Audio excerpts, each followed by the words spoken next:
Jemaat yang dikasihi oleh Tuhan kita Yesus Kristus.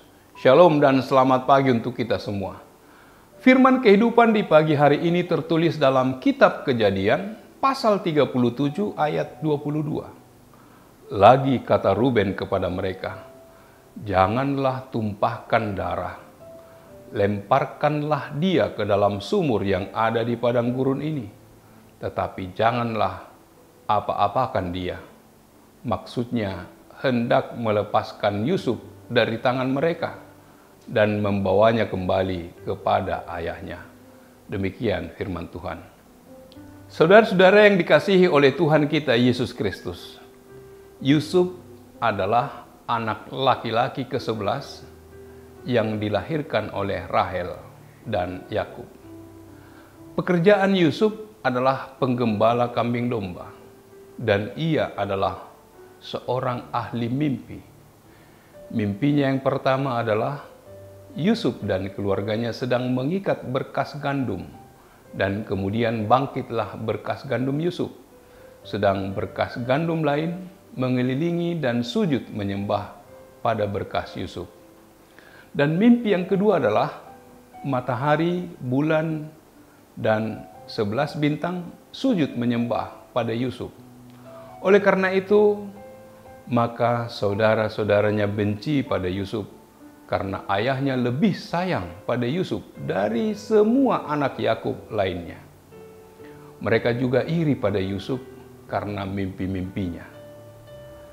Ketika Yusuf disuruh oleh ayahnya untuk pergi melihat keadaan saudara-saudaranya yang sedang menggembalakan domba, Yusuf patuh dan pergi melaksanakan perintah ayahnya. Namun, dari kejauhan, saudara-saudaranya sudah melihat Yusuf datang dan menyimpan niat jahat mereka, bermufakat dan bersekongkol melakukan rekayasa jahat. Ketika dari jauh, ia telah kelihatan kepada mereka. Mereka telah bermufakat mencari daya upaya untuk membunuhnya. Sekarang, marilah kita bunuh dia. Yusuf yang dianggap si tukang mimpi seakan-akan sedang menuju mimpi buruk karena kepolosannya dan ketidaksadarannya akan bahaya di depan mata. Di sisi lain, Ruben sadar bahwa itu adalah kejahatan. Sebagai anak yang paling sulung, Ruben tidak ingin ikut terseret dalam permufakatan dan rekayasa jahat itu. Dia masih memiliki sedikit kewarasan dan mencari akal untuk meloloskan Yusuf dari kematian akibat dari kemarahan saudara-saudaranya. Ruben mengusulkan agar Yusuf tidak perlu dibunuh. Ia mengatakan, "Janganlah kita bunuh dia." Maksudnya hendak melepaskan Yusuf dari tangan mereka dan membawanya kembali kepada Yakub ayahnya. Tanpa diketahui yang lain, sebenarnya ia ingin melepaskan Yusuf.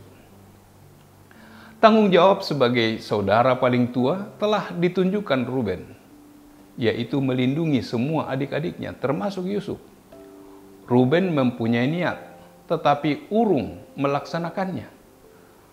Ruben mengasihi saudaranya Yusuf yang berada dalam situasi sulit. Mereka setuju dan mengikut saran Ruben. Yusuf dimasukkan ke dalam sumur yang kosong dan tidak berair.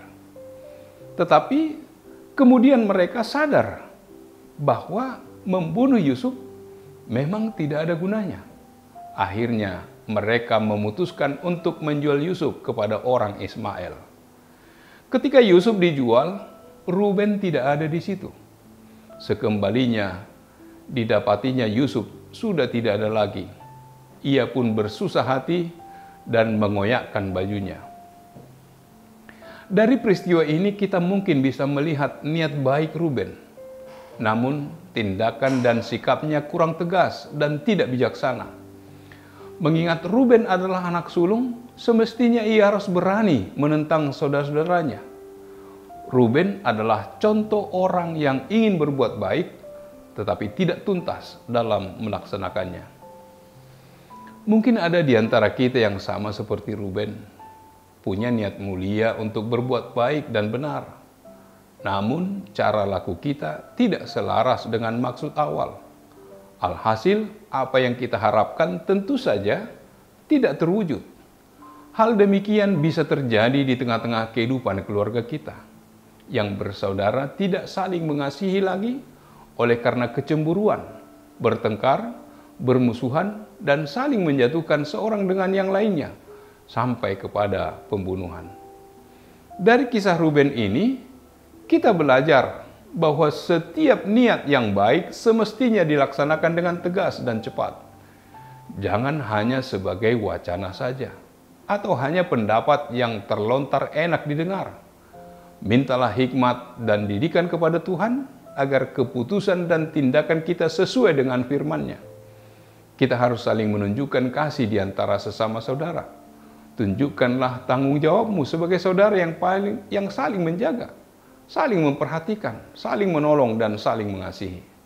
Sama seperti yang dikatakan oleh pemazmur, alangkah baiknya dan indahnya apabila saudara-saudara diam bersama dengan rukun. Amin. Marilah kita berdoa. Allah Bapa yang bertata dalam kerajaan surga, puji syukur bagimu Tuhan, yang menyertai memberkati kami, memberikan firman-Mu bagi kami pada pagi ini. Ya Bapa, ajarlah kami, beri hikmat dan didikan kepada kami, agar kami secara tuntas melakukan tugas dan pekerjaan kami. Engkaulah ya Tuhan yang menuntun kami untuk sampai kepada sukacita dari apa yang akan kami lakukan. Terpuji, termulialah nama-Mu. Hanya dalam nama Yesus kami berdoa dan mengucap syukur.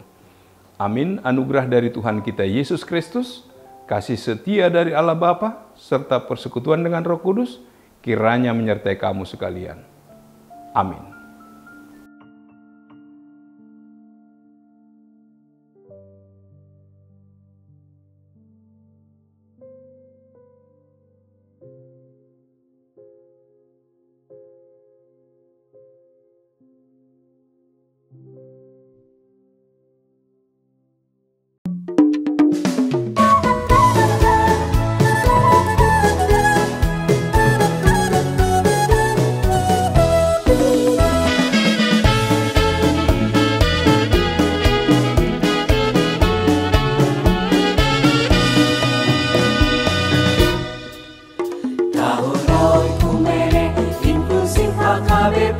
Proaktif menghadirkan kebaikan Allah, jauhkan diskriminasi dan juga rasis, agar terjaga kedamaian.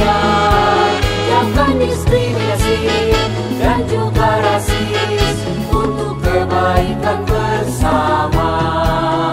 Kota Yesus waktu di bumi harus mengasihi musuhmu, agar sempurna kehidupanmu seperti Allah Bapa.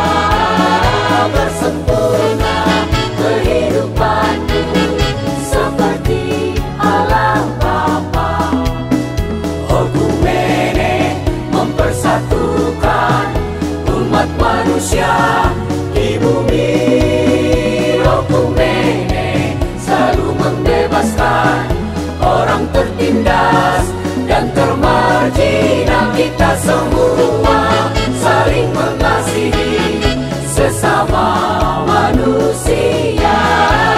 Apapun adanya kita wujudkan keutuhan ciptaan Tuhan.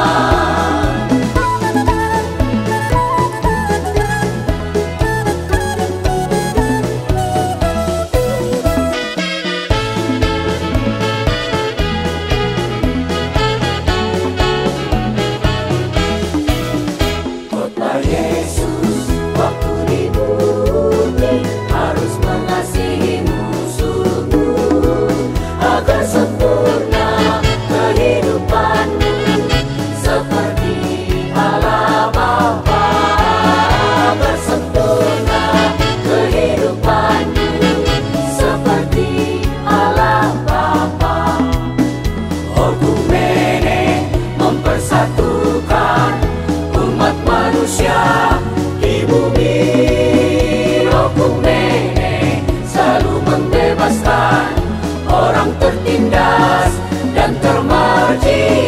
kita semua saling mengasihi sesama manusia.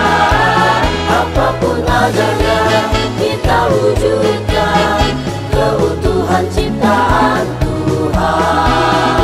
Oku Nenek mempersatukan umat manusia di bumi. Oku Nenek selalu membebaskan orang tertindas dan termarginal kita semua.